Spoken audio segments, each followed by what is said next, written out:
Isinapubliko na po ni Pangulong Ferdinand Marcos Jr. ang listahan ng mga kontraktor ng flood control projects ng kanyang administrasyon.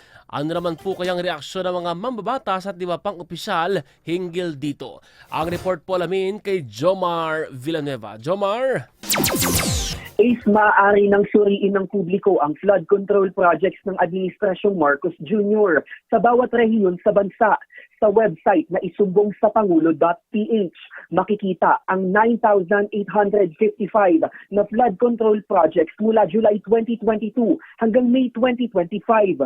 Narito rin ang pangalan ng mga kontraktor at halaga ng pondong nakalaan, maging ang target date para makumpleto ang flood control projects.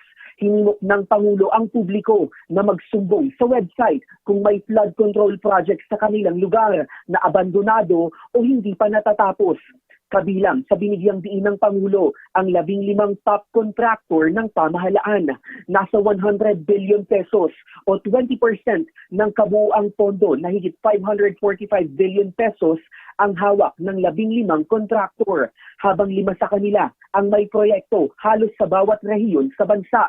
Ilan sa mga kontraktor ay may kaugnayan sa mga politiko, gaya ng SunWest Construction na konektado kay Ako Bicol Representative Zaldico, maging ang Alpha Omega General Contractor and Development, St. Timothy Construction at St. Gerard Construction na pagmamay-ari ng pamilya ni Sara Vizcaya na nakatunggali ni Vico Soto sa pagka-mayor ng Pasig City noong 2025 midterm election. Samantala, tanong ngayon ng ilang mambabatas, may mananagot ba? Ayon kay ACT-Teachers Representative Antonio Tino, magiging sukatan dito kung talagang may makakasuhan sa mga maanumalyang flood control projects.